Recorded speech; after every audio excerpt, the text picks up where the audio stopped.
zahirnya nikmat, batinnya dicabut oleh Allah Subhanahu wa ta'ala.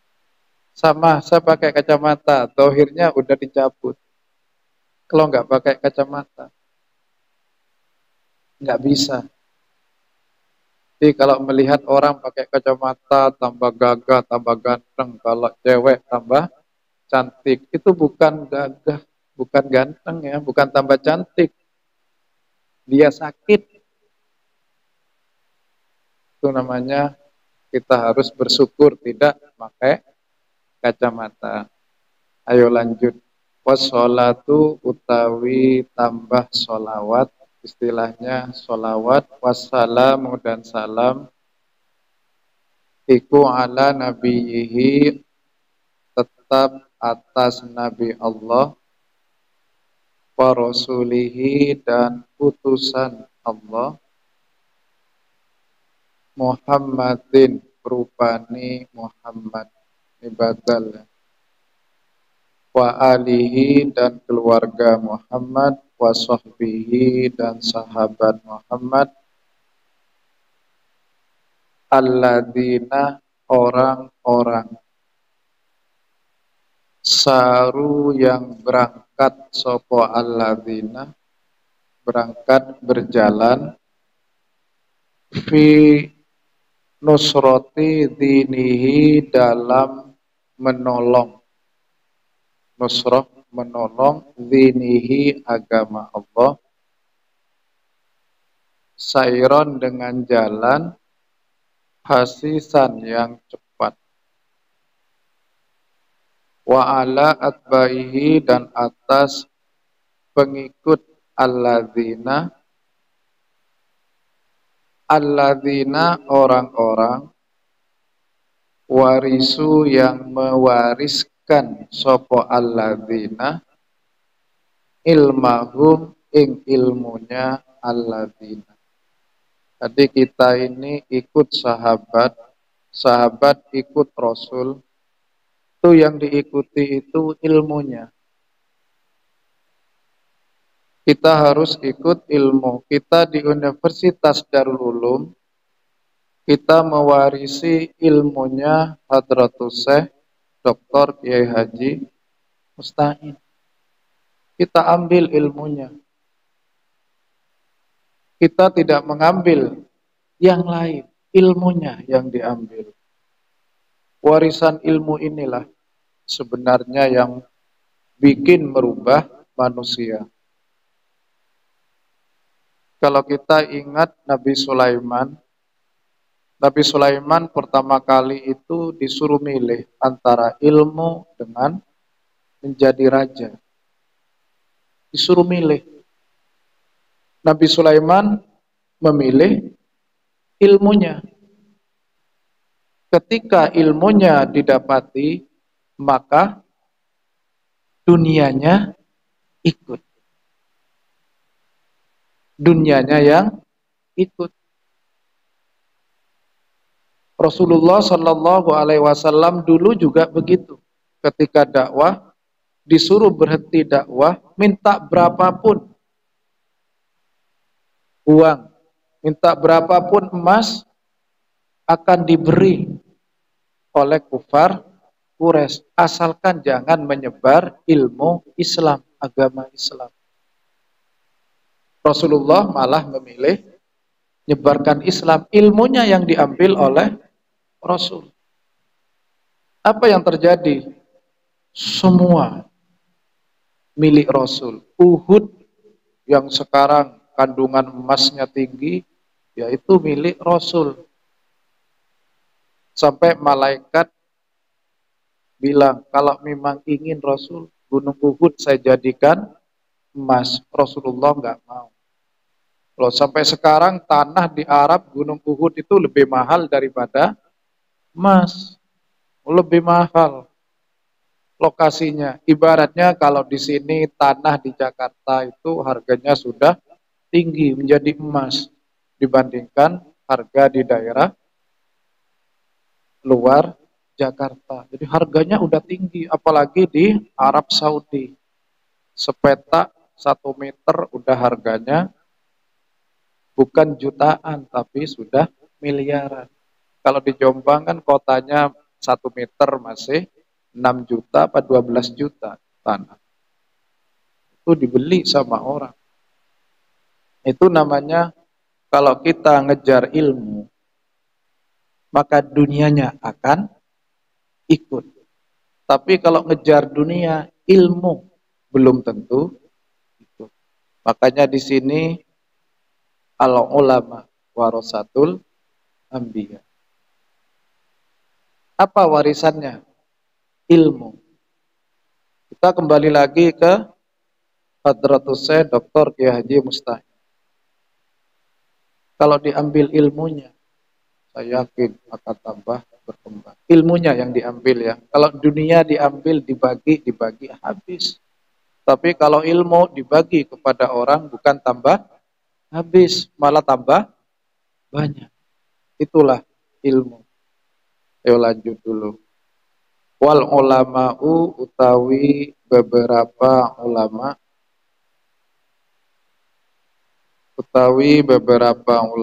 iku warasatul anbiya'i beberapa ahli waris beberapa nabi. Beberapa ahli waris beberapa nabi. Akrim, muliakan. Akrim, muliakan bihim dengan ulama. Apa nih warisan? Warisannya wa maurusan, dan yang diwariskan. Jadi yang diwariskan tuh saya ulangi lagi adalah ilmu. Jadi kalau kalian rebutan dalam keluarga kok rebutan dunia, mesti habis itu. Habis dunianya. Apalagi pakai pengacara, buat bayar pengacara. Hartanya dihabis, dijual buat bayar pengacara. Dengan keluarga udah rusak. Tapi kalau ilmu akan dihormati dalam keluarga. Amma ba'du, adapun utawi setelah hamdalah, bismillah, hamdalah. Di dalam kitab-kitab itu amma ba'du itu 3 ya. Setelah bismillah, alhamdulillah, alhamdulillah, dan sholawat itu 3. Amma ba'du itu isinya 3. Bismillah, alhamdulillah, sholawat. Adapun setelah bismillah, alhamdulillah, sholawat, fahada, maka utawi ini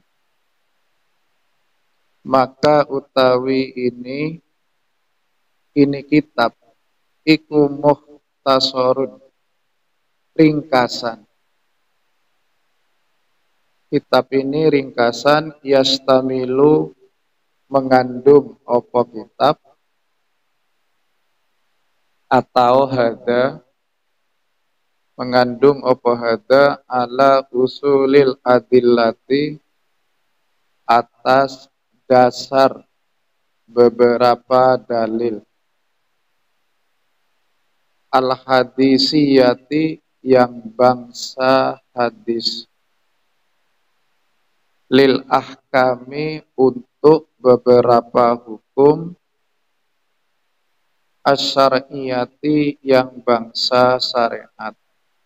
Di kitab ini ringkasan dalil pokok hukum syariat. Di hukum syariat semua di kitab fikih itu mengacu kepada kitab hadis ini. Nanti ini akan membahas fikih, kemudian oleh ulama mujtahid ahli fikih dikembangkan lagi. Nanti dicontohnya aja nanti kalau udah sampai ke bab. Kita percepat ya. Nah ini masih permulaan. Harrartuhu, membersihkan sapa ingsun ing kitab tahriron dengan membersihkan. Mana asal tahrir itu merdeka ya. Saya bebaskan, merdekakan. Kitab ini bebas ya, merdeka. Jadi bersih. Dengan bersih, balighon yang sangat bagus.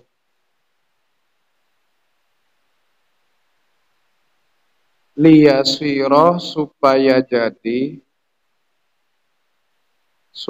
jadi sopoman orang yahfaduhu yang hafal sopoman ing hada itu kitab ya. Yang hafal sopoman ing hada min baini akronihi dari antara teman-temannya man.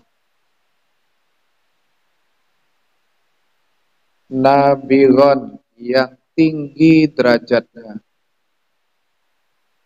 Jadi kalau udah hafal kitab ini, menurut pengarang ini orang tersebut derajatnya lebih tinggi dibanding dengan orang lain.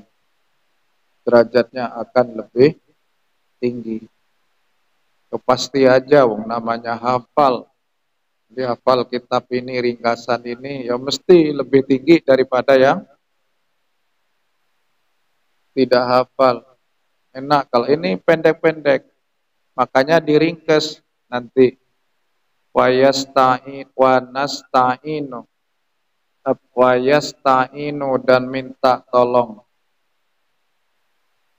Dan minta tolong bihi dengan hada kitab sopo at-talibu orang mencari ilmu al-mubtadi'u yang memulai wala yastaghni dan tidak akan cukup dan tidak akan cukup anhu dari hada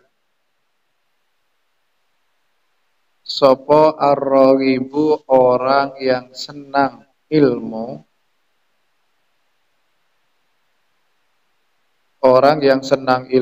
al-muntahi yang mencapai puncaknya. Orang yang senang ilmu itu ya senang sekali. Sama ya. Orang kalau senang dengan sepeda, kalau baru sepedanya dilus terus. Sama dengan orang baru nikah, nah, itu namanya senang. Senangnya luar biasa. Belum nikah aja udah 1 hari nggak ketemu. Di WA nggak dijawab 1 menit, udah nggak sayang katanya. Padahal masih ikut ngaji. Gimana ngaji sambil main WA? Udah nggak disayang katanya. Orang yang senang ilmu itu begitu nanti. Jadi lazatnya ilmu itu nikmatnya seperti itu. Jadi karena kita hidup di dunia, ujiannya adalah senang dengan dunia. Gimana orang kalau punya uang? Kan senangnya luar biasa. Bismillahirrahmanirrahim. Waqad bayantu dan sungguh menjelaskan sapa ingsun. Waqad bayantu dan sungguh menjelaskan sapa ingsun akibakul hadisin setelah setiap hadis. Saya jelaskan setiap hadis. Man ing orang akhrajahu yang mengeluarkan sapa man ing hadis.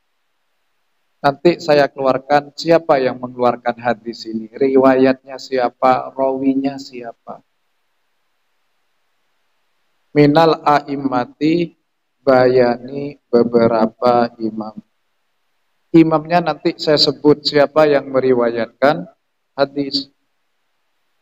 li iradati nushil ummati, karena ingin memberi nasihat umat, karena ingin memberi nasihat umat. Fal muradu, maka utawi yang dikehendaki, yang dimaksud, dikehendaki bisa berarti dengan lafadz sab'ah. Nanti di belakang itu akan disebut ya rawahus sab'ah, rawahul khamsah, muttafaqun alaih. Nanti begitu diringkes. Yang dimaksud dengan bisab'ah iku Ahmadu, Imam Ahmad, wal Bukhari, dan Imam Bukhari, wa Muslimun, dan Imam Muslim, wa Abu Dawud, wa Tirmidzi, wa Nasa'i, wa Ibnu Majah. Di dalam hadis ini diringkas rawahu sab'ah. Siapa sab'ah? Ya ini Imam Ahmad, Bukhari, Muslim, Abu Dawud, Tirmidzi, wa Nasa'i, wa Ibnu Majah. Imam Ahmad kan ada nomor 1 itu ya. Siapa Imam Ahmad? Itu disebut. Terus ada lagi wal Bukhari. Siapa Imam Bukhari? Nah itu nomor 2. Kan ada lengkap itu. Muhammad bin Ismail wulida sana 193. Terus wa Muslim. Siapa Muslim? Nah itu disebut Imam Muslim. Lengkap kan ya? Kita lanjut aja. Jadi kita baca biar mencapai. Wabis sitati, dan dengan imam 6,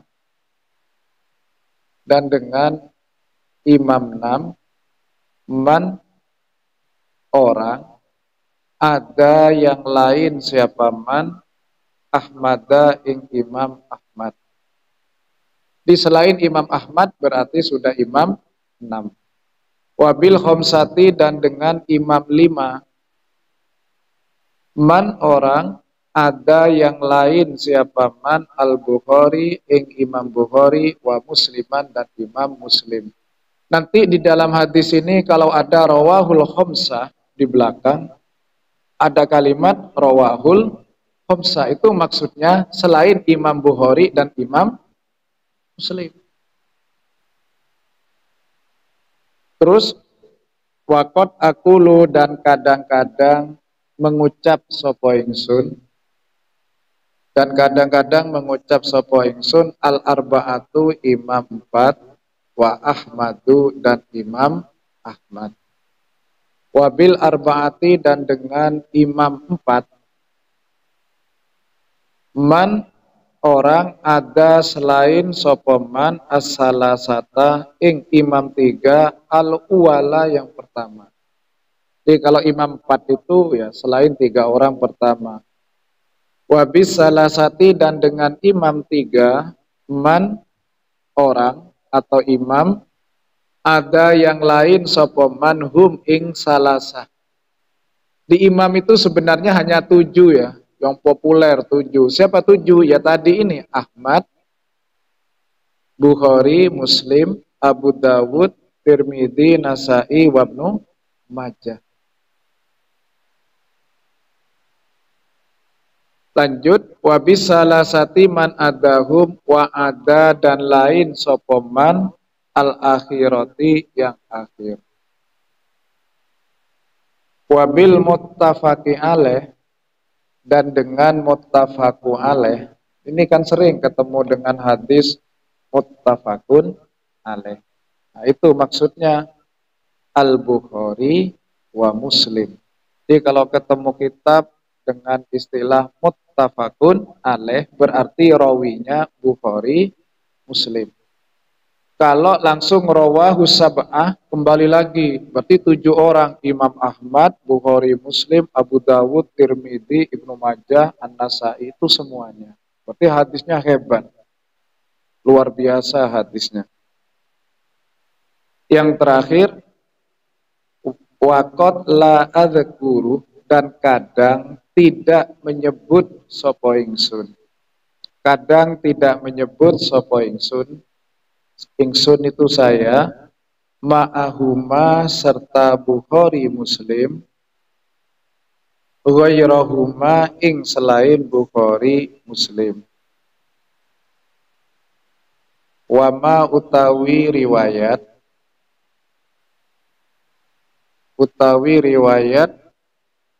ada dalika selain itu.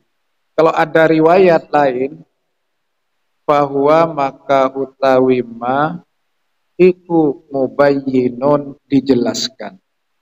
Kalau ada riwayat gak jelas, akan dijelaskan. Nanti ada dijelaskan siapa orang ini. Kok rawahu Asakir. Nanti dijelaskan siapa Asakir ini. Apa kelebihannya, apa kekurangannya. Jadi diketahui.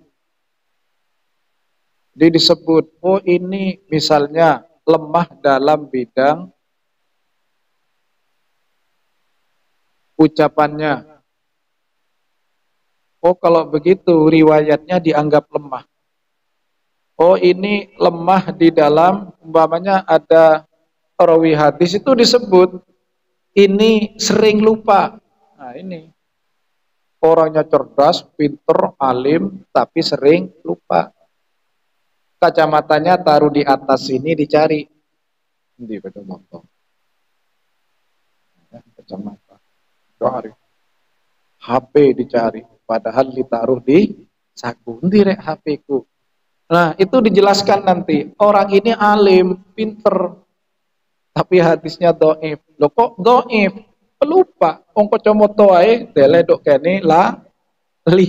Apalagi meriwayatkan hadis. Begitu ketatnya untuk mencari hadis sahih. Mik lupa bawa pulpen. Itu. Atau lupa bawa kacamata sudah dianggap hadisnya dhaif. Padahal orangnya nggak pernah bohong, nggak pernah nipu, wudhu terus, ahli ibadah. Hanya satu cacatnya. Apa tadi? Lupa. Itu hadisnya dia kalau meriwayatkan hadis dianggap dhaif. Harus hafal terus, harus nggak pernah lupa. Apalagi bayar SPP ya, jangan tersinggung ya. Terus jelas mau bayar SPP di depan Bu Fatim, gak situ bayar. Nah, itu namanya sengaja. Akhirnya lali, kena nunda. Itu tambah dhaif itu. Begitu beratnya ya di dalam meriwayatkan hadis. Tapi nanti dia itu dianggap sahih. Hadisnya dia kalau bicara itu sahih, tapi sahihnya li ghairihi. Dia bisa sahih, benar, hadis riwayat dari dia yang pelupa tadi, kena lupa naruh kacamata. Contoh ya, kacamata, itu sahih hadisnya. Sahih li ghairihi karena ada orang lain yang meriwayatkan sama. Jadi kalau si A ini meriwayatkan dianggap dhaif karena dia pelupa, tapi si A ini dianggap sahih riwayatnya karena ada orang lain yang cerita yang riwayat sama dengan riwayat A. Namanya sahih li ghairihi. Sahih karena ada yang lain. Jadi diuntungkan. Sekalipun kalian pembohong, makanya dalam riwayat hadis itu nanti nggak pernah berbohong. Sekalipun berbohongnya itu benar. Ngerti? Berbohongnya benar. Bohong, tapi benar. Seperti Rasulullah itu berbohong kan bohongnya benar terus. Nggak pernah salah. Makanya Rasulullah nggak pernah salah. Kalau Rasulullah salah itu bukan salah, namanya mendidik. Membina kita, mendidik kita. Contoh, Rasulullah lupa ketika sholat. Memang untuk mendidik, supaya kita kalau lupa waktu sholat, ada sujud, sahwi, dan menambah. Nah, itu namanya. Di mendidik. Kalau kita lupa, kan lupa beneran ya. Kalau Rasulullah untuk mendidik. Kalau Rasulullah berbohong. Itu memang berbohongnya untuk kebaikan. Sebenarnya bukan berbohong, memang benar. Seperti ada orang udah umur 75 tahun datang ke Rasulullah. Rasul, saya ini masuk surga tidak, Rasul? Dilihat wajahnya, nenek umur 75 tahun. Dijawab oleh Rasul, gak masuk surga nih. 75 tahun masuk di surga. Nangis. Seminggu dilaporkan lagi, Rasul, nenek yang kemarin itu waktu ngaji datang Rasul. Nangis sampai sekarang, mripatnya membengkak. Loh, kenapa? Karena dia tidak masuk surga. Akhirnya dijelaskan, nah, seperti itu dijelaskan. Maksud saya, kalau nenek-nenek seperti ini di surga, wah, berarti surganya isinya nenek-nenek. Kan di surga kan semuanya bidadari, umurnya 17 tahun, perawan semua. Oh, ini nenek-nenek ada di surga. Oh, itu maksudnya. Tadi benar semua.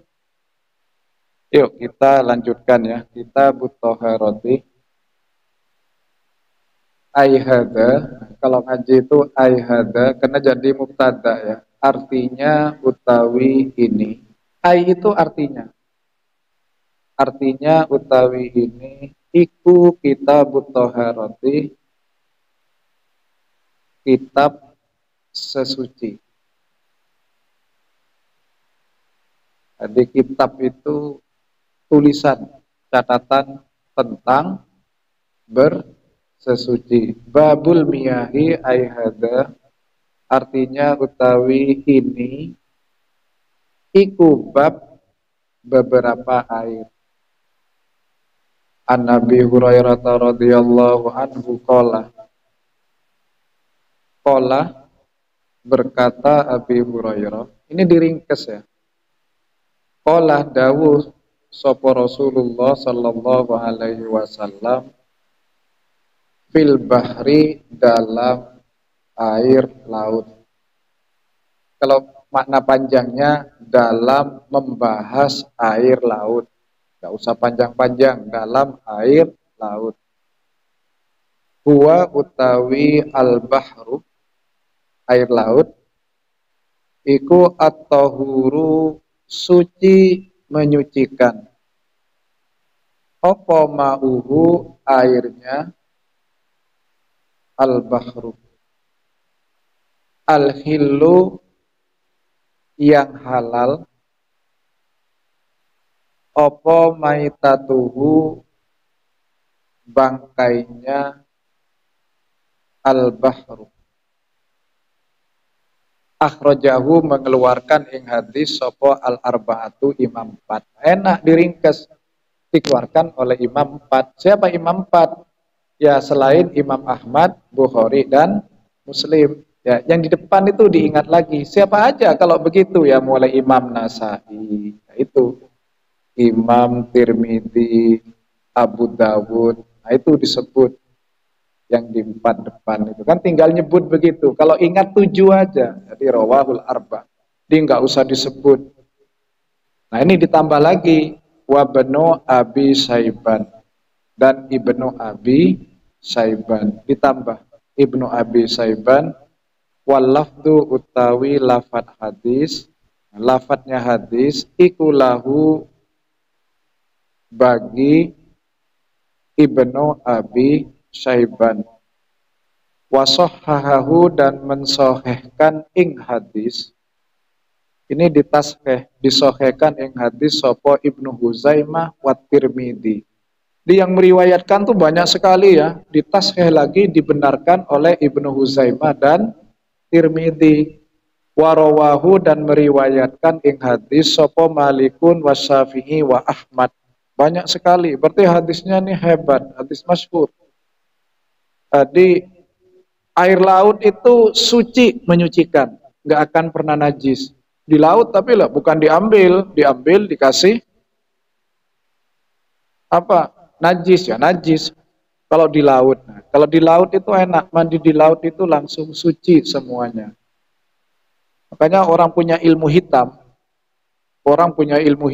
itu dukun, nggak ada yang mandi di air laut, nggak berani. Iya. Hilang ilmunya. Wah, hebat laut itu ya. Jadi ilmunya bisa hilang. Nggak ada yang berani. Nah, kalau kalian punya saudara, kok punya ilmu kebal, ilmu hitam, santet, mudahnya. Santet aja ke mandi di laut. Pasti nggak mau. Itu kekuatan air laut. Sampai ikannya, bangkainya itu halal. Ikan paus yang besar itu mati, itu halal ya. Ada lagi anjing laut. Anjing laut itu halal semua ya. Pokoknya yang semua di laut itu ditanya kayak apa ulama itu. Karena berbunyi anjing, kan begitu. Seakan-akan haram. Itu gara-gara berbunyi anjing. Itu hanya istilah aja. Nama orang ngasih anjing laut. Ularnya gimana Pak? Oh, sekali-kalilah makan ular laut. Tapi nggak ada. Tapi ada loh. Ada. Langka sekali. Itu kalau gigitnya lebih parah daripada ular daratnya. Sulit sekali mencari ular laut. Yang ikan yang mahal-mahal itu banyak. Buat apa cari ular laut? Cari aja yang lain masih lebih banyak. Jadi nggak usah repot-repot ya. Apa aja yang di laut itu nggak usah dipotong, nggak usah disembelih. Oh, ikan paus disembelih nggak usah. Langsung dimakan, langsung dijemur. Nah, yang hilaf itu kotorannya. Yang hilaf itu kotorannya. Beda pendapat. Kalau pendapat saya masih halal juga kotorannya. Jadi kalian tuh makan kotoran ikan laut. Jadi nggak usah dibuang itu, langsung aja digoreng. Habis digoreng yang kosong langsung dimakan. Kres kan nggak kelihatan ada kotorannya itu. Lah ikan asin itu masa dibuang? Kan enggak kan ya? Ikan asin itu klotok masa dibuang? Enggak, langsung dijemur, habis itu digoreng, dimakan semua dengan kepalanya. Kucing enggak merotes. Jadi halal semua ya, laut enggak usah khawatir. Yang kedua, wa Nabi Sa'id Al-Khudri radhiyallahu anhu qala berkata Abi Sa'id qala dawuh sapa Rasulullah sallallahu alaihi wasallam innal ma'a sesungguhnya air iku tahurun suci menyucikan. Suci menyucikan la yunajjisuhu tidak menajiskan ing ma tidak menajiskan ing ma ing air apa syai'un sesuatu. Ini yang dipegang oleh madhab Syafi'i. Semua air itu suci.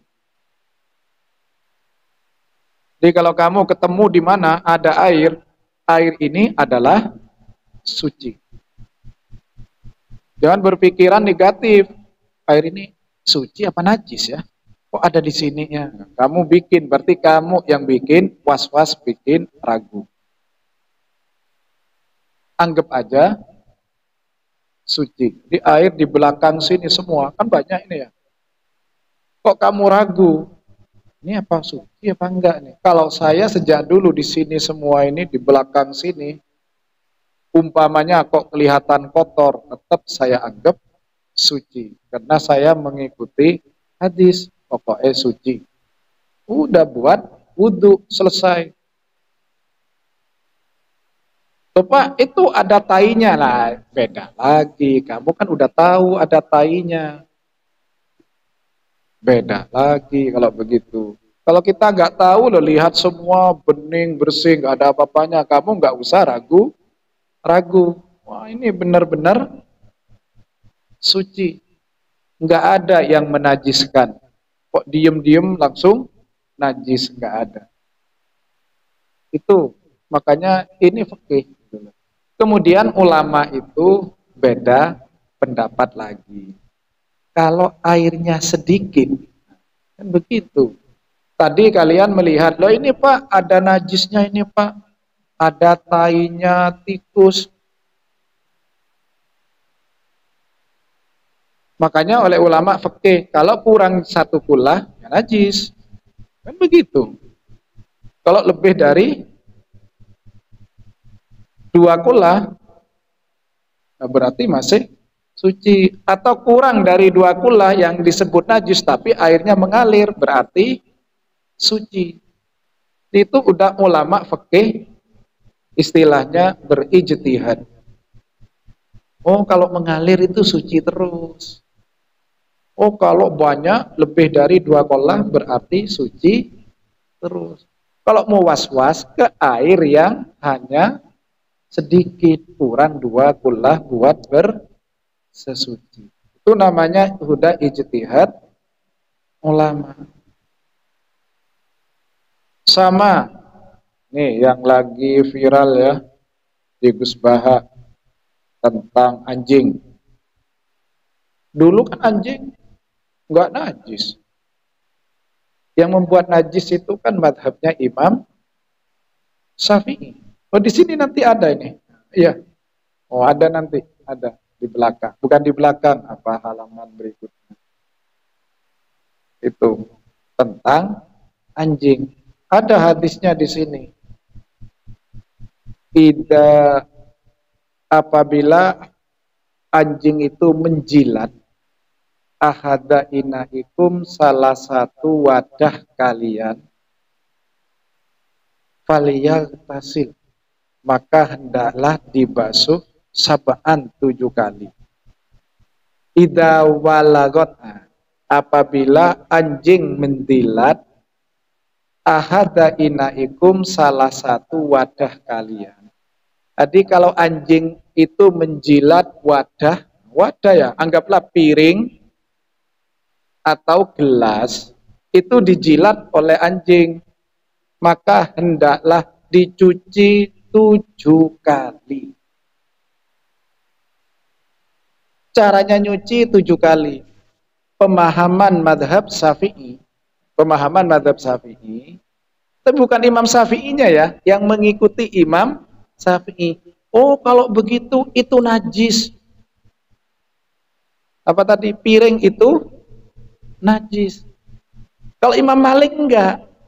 Loh, piring itu suci. Imam Syafi'i piring itu najis. Yang madhabnya loh, bukan Imam Syafi'inya. Pengikut Imam Syafi'i mempunyai pemahaman seperti kalian itu memahami air tadi itu ada tainya tikus. Kan pemahamannya udah najis, mau diminum nggak berani. Saya kembalikan lagi, itu pemahaman madhab Syafi'i itu akhirnya muncul anjing itu najis.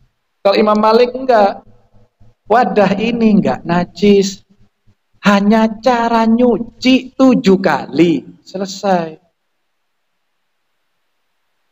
Ngerti? Dicuci 7 kali. Ya cucinya 7 kali, nggak usah jauh-jauh lah. Kamu tuh lah cuci gelas, mesti 3 kali. Padahal yang minum saya. Iya. Saya di rumah itu gelas saya nggak pernah saya cuci, karena saya punya gelas khusus 3. Jadi kalau saya minum pakai gelas saya. Bahkan seminggu nggak dicuci. Ada tutupnya. Jadi saya pakai termos. Saya siap termos terus biar hangat terus. Kemudian air seperti aqua itu tapi besar. Di termos juga, tapi yang ya wadah airnya biasa. Kemudian ditambah air hangat minum. Udah nggak pernah saya cuci. Sampai seminggu, kadang setengah bulan nggak pernah saya cuci. Nggak usah jauh-jauh, tukang bakso. Padahal yang makan kalian kan, habis dicuci tukang bakso itu 3 kali kok. Saya lihat, pertama diambil dikit dibuang, habis itu dikasih sabun, habis itu dicuci lagi, habis itu dilap 4 kali. Padahal yang makan temannya.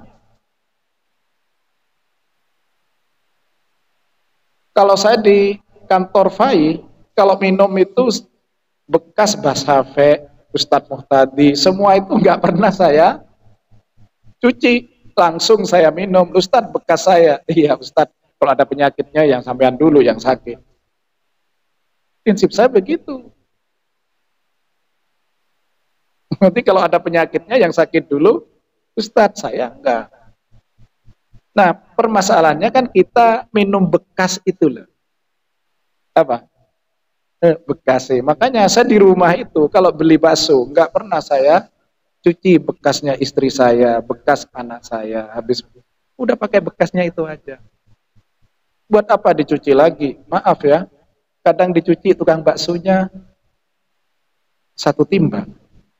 Diambil sedikit buat cuci, keluarin. Habis itu dicuci lagi. Satu timba itu loh buat 10 mangkok. Ya pernah lihat kamu? Loh begitu dilap lagi, lapnya nggak pernah, ya maaf ya, kita kan nggak tahu ada bakteri atau tidaknya.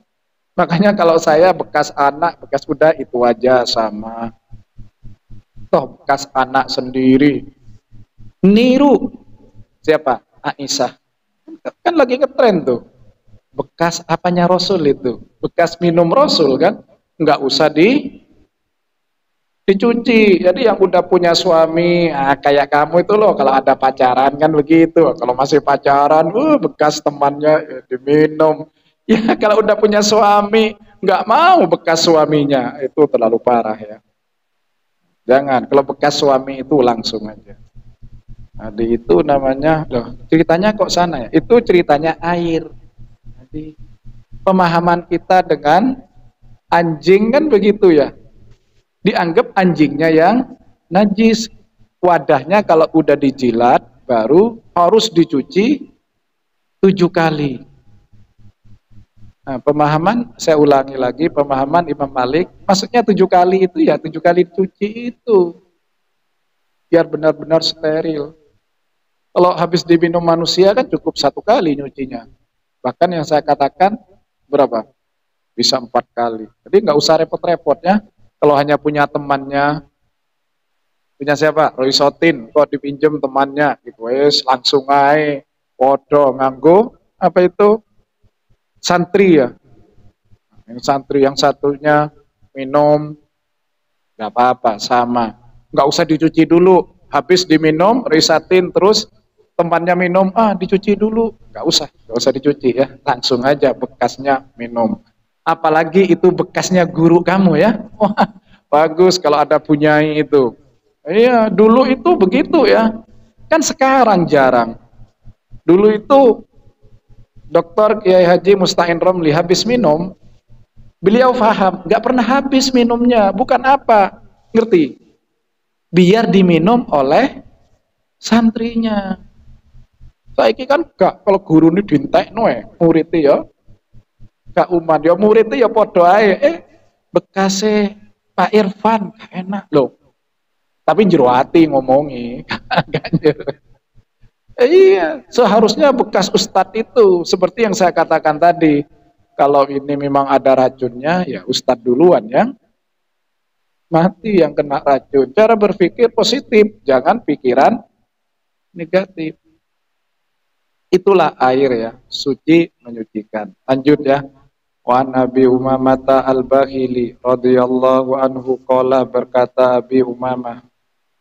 Oh tadi itu masih ada yang kurang ya. Akhrajahu as-salasatu. Akhrajahu mengeluarkan ingati sopo as-salasatu imam 3. Enak imam 3, lihat kembali lagi ke depan. Wasohahahu dan mensohekan ing hadis sopo Ahmadu Imam Ahmad. Wa Nabi Umamah al-Bahili radhiyallahu anhu qala, berkata Abi Umamah, qala dawuh sapa Rasulullah sallallahu alaihi wasallam, innal ma'a, sesungguhnya air, iku la yunajjisuhu, tidak menajiskan ing air, apa sayun sesuatu, illa ma, kecuali sesuatu, ghalaba yang menang, diartikan menang ya, yang menang apa ma ala rihihi, atas baunya ma atau baunya ma, ya ma, wa ta'mihi dan rasanya ma, walau nihi dan warnanya Ma. Akhrajahu mengeluarkan yang hadis sapa Ibnu Majah. Wa dha'afahu dan menyebut dhaif ing hadis. Lah ini dijelaskan. Oh ini sebut dhaif. Siapa nyebut dhaif? Abu Hatim, Abu Hatim. Tapi riwayatnya Ibnu Majah. Begini, air itu tetap suci, nggak ada yang membuat najis kecuali dikalahkan oleh baunya. Air ini kok bau bangkai ya. Dibuka, ngambil. Kalau dulu kan nggak ada begini, ini kan udah steril, maklum ya kalau steril ini. Dulu kan kalau minum ngambil, digentong, diambil kok bau bangkai. Itu namanya menang, baunya menang. Atau tok mihi, rasanya nggak ada baunya tapi diminum loh kok manis ya. Tiba ono sing ngeki gula. Itu maksud saya. Ada yang ngasih gula. Kok manis air ini? Ya digentong kok manis. Atau juga warnanya berubah menjadi coklat karena dikasih teh. Dikasih teh. Ini gentong kok aroma teh ya. Diminum loh kok manis. Oh, teh ini kalau begitu. Oh, kalau begitu tuh air teh berarti nggak bisa dibuat wudu. Ya suci, tetap suci, tapi nggak bisa dibuat wudu. Karena teh itu masih suci, gula masih suci. Nah, kalau dimasuki bangkai, lain lagi. Oh, ada lagi yang tanya, kalau air dikentuti, jangan diminum ya. Air dikentuti, jangan diminum. Ya. Kenapa saya bilang air itu kalau bisa didoain. Doa Bismillahirrahmanirrahim. Berubah. Berubah jadi obat. Kalau dikentuti kan khawatir berubah, mulkulnya besar-besar. Berubah menjadi penyakit. Kan begitu. Mujizat air itu kan begitu ya. Pernah baca buku itu, mujizat air itu. Baik air zam-zam, air putih biasa. Terus air yang didoakan, juga air yang dicela. Air itu dipisui, terus diminum. Reaksinya orangnya minum. Itu diteliti ya. Di kalian kalau minum air tuh misuh terus, naudzubillah ya. Misuh terus, nanti tunggu dalam 1 bulan reaksi kamu. Siapa jadi uji coba, trial and error. Nah, coba ya, setiap minum misuh. Setiap minum misuh. Tapi naudzubillah ya, jangan dipraktekin. 1 orang aja nyoba. Siap, gimana reaksinya? Yang satunya minum air dengan baca bismillah berdoa. Dalam sebulan reaksinya gimana? Kalau takut, karena saya nggak rekomendasi, gini aja. Kalian punya penyakit. Punya penyakit. Kalau punya penyakit, penyakit permanen ya. Yang punya penyakit permanen, minum air terus, setiap minum air didoakan. Reaksinya dalam setahun. Gimana penyakitnya? Karena kan belum pernah dicoba kan. Jadi kalau kalian punya penyakit darah tinggi, itu setiap minum air baca bismillah. Apalagi baca Fatihah. Nggak usah baca Khatmil Quran. Lama. Al-Baqarah aja 1 jam. Kapan minumnya? Cukup Al-Fatihah. Kan ada lagi disuruh baca 7 kali. Langsung minum. Gimana hasilnya dalam jangka 1 tahun? Tahunnya dalam jangka 1 tahun. Di itu ya tentang air ya. Kecuali kala ini air kok warnanya merah ini. Diminum, loh kok manis? Ternyata Fristi. Fristi dicampur dengan madu, rasa madu. Itu namanya airnya tidak menyucikan. Maksudnya tidak mencucikan itu tidak bisa buat sholat. Kalau diminum nggak apa-apa. Tidak bisa dibuat wudhu, betul. Jangan. Ada yang tanya lagi, air putih begini inilah masih dipertanyakan. Ini air putih ini dipertanyakan, bisakah dibuat wudhu?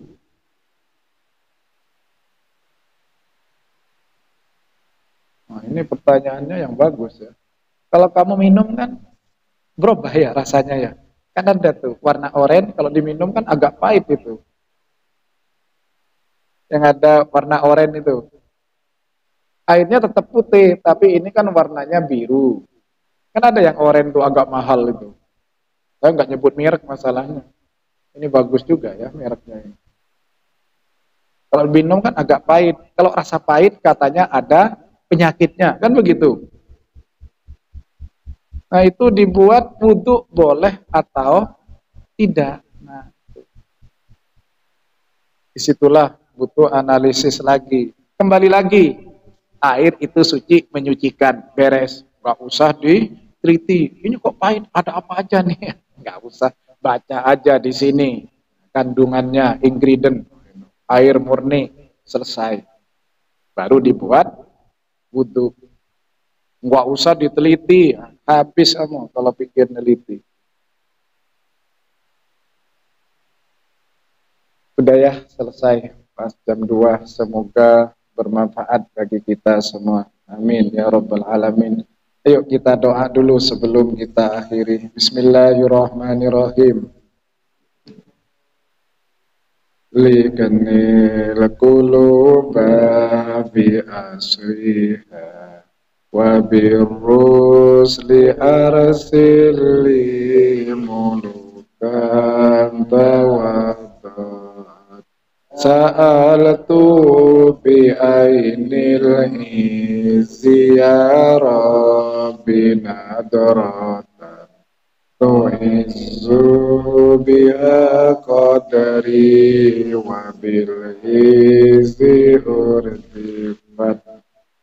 Bismillahirrahmanirrahim. Assalamualaikum warahmatullahi wabarakatuh.